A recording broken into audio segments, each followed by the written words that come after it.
Assalamualaikum warahmatullahi wabarakatuh. Perkenalkan, nama saya Sania Putri Sodik Mahmuda, siswi dari SMK Negeri 2 Banjarmasin dari kelas 11 Rekayasa Perangkat Lunak B. Di sini saya akan menjelaskan 6 model perangkat lunak. Sebelum masuk ke materi, terlebih dahulu saya akan menjelaskan apa sih model perangkat lunak. Model perangkat lunak atau proses pengembangan perangkat lunak adalah suatu struktur yang diterapkan pada pengembangan suatu produk perangkat lunak yang bertujuan untuk mengembangkan sistem dan memberikan panduan untuk mensukseskan proyek pengembangan sistem melalui tahap demi tahap. Proses ini memiliki beberapa model yang masing-masing menjelaskan pendekatan terhadap berbagai tugas atau aktivitas yang terjadi selama proses. Di bawah ini ada 6 model perangkat lunak.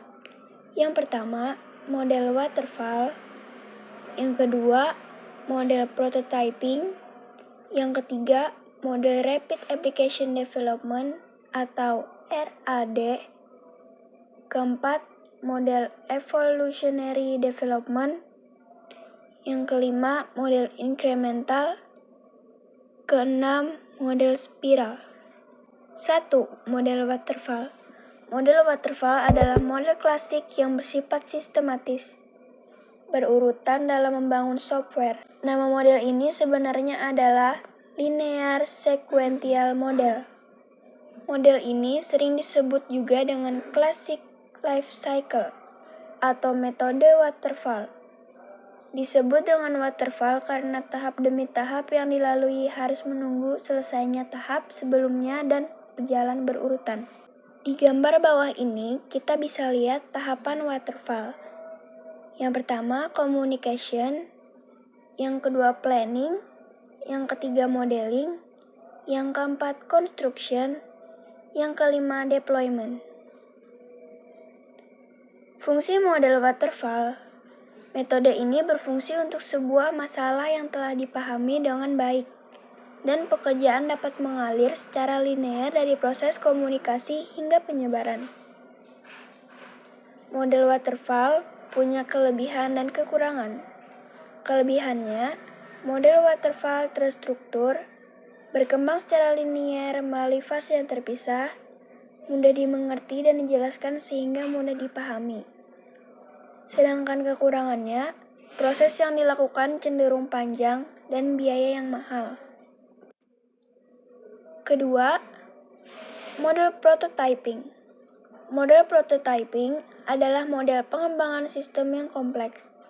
Pihak pengembang akan melakukan identifikasi kebutuhan pemakai dan pengembang akan mengerjakan bersama dengan pengguna dan hanya mendefinisikan objektif umum dari perangkat lunak tanpa merinci kebutuhan input, pemrosesan, dan outputnya.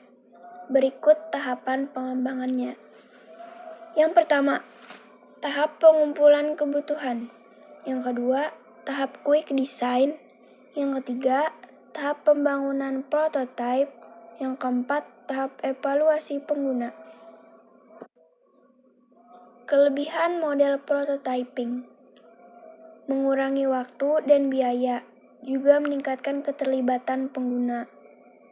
Kekurangan model prototyping: analisis yang tidak memadai, kebingungan pengguna tentang prototipe dan sistem yang sudah jadi, kesalahpahaman pengembang tentang tujuan pengguna, waktu pengembangan prototipe yang berlebihan, biaya penerapan prototipe mahal. 3. Model Rapid Application Development atau RAD. Rapid Application Development atau RAD merupakan gabungan dari bermacam-macam teknik terstruktur dengan teknik prototyping dan teknik pengembangan joint application untuk mempercepat pengembangan sistem atau aplikasi. Metode RAD, Rapid Application Development, menggunakan metode iteratif atau berulang dalam mengembangkan sistem di mana model bekerja sistem dikonfigurasikan di awal tahap. Kita bisa lihat di bawah ini ada gambar model Rapid Application Development. Kelebihan RAD. Model RAD memerlukan sumber daya yang cukup besar, terutama untuk proyek dengan skala besar. Model RAD memerlukan komitmen yang kuat antara pengembang dan pemesan. Bahkan, keduanya bisa tergabung dalam satu tim. Kekurangan RAD. Kinerja dari perangkat lunak yang dihasilkan dapat menjadi masalah manakala kebutuhan di awal proses tidak dapat dimodulkan, sehingga pendekatan dengan model ini kurang bagus. Sistem yang tidak bisa dimodularisasi tidak cocok untuk model ini. 4. Model Evolutionary Development. Model Evolutionary Development bersifat iteratif atau mengandung perulangan. Hasil prosesnya berupa produk yang makin lama makin lengkap sampai versi terlengkap dihasilkan sebagai produk akhir dari proses. Kelebihan Evolutionary Development. Pengguna mendapatkan kesempatan untuk bereksperimen dengan sistem yang dikembangkan, membantu menemukan kebutuhan pengguna yang tepat, mengurangi kemungkinan kesalahan dalam produk akhir.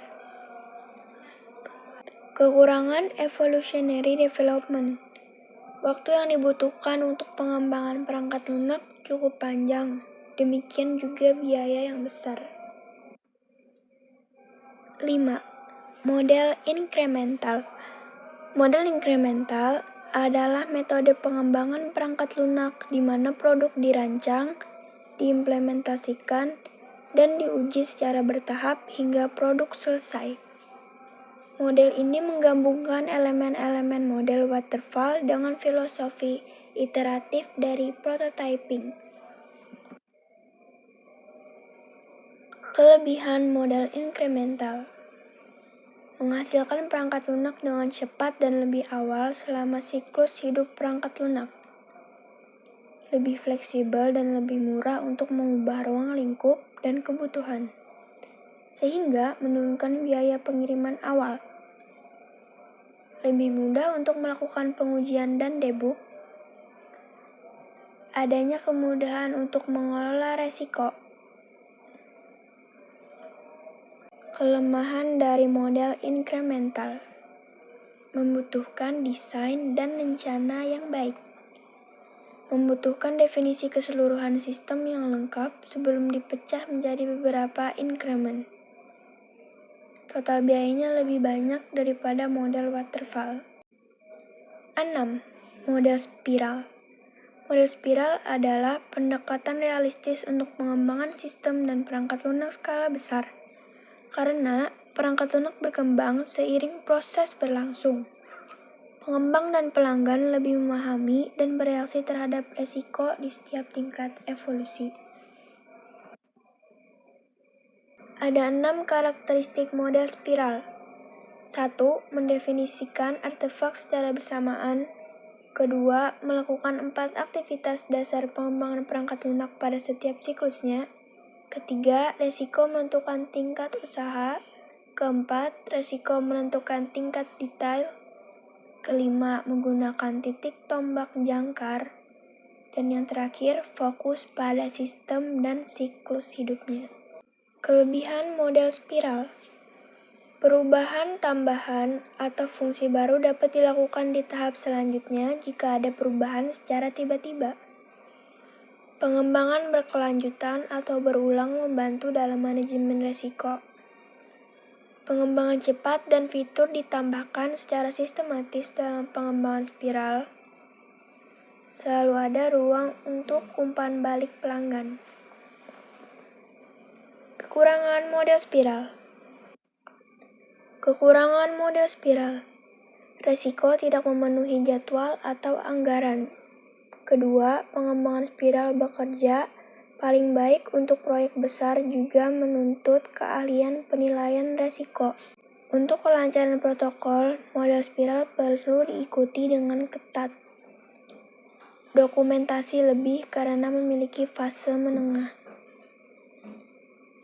Dan yang terakhir, pengembangan perangkat lunak spiral tidak disarankan untuk proyek yang lebih kecil karena mungkin bisa menghabiskan banyak biaya.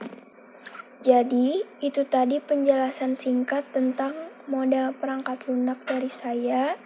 Dan jika ada salah kata atau salah pengucapan, saya mohon maaf. Wassalamualaikum warahmatullahi wabarakatuh. Terima kasih.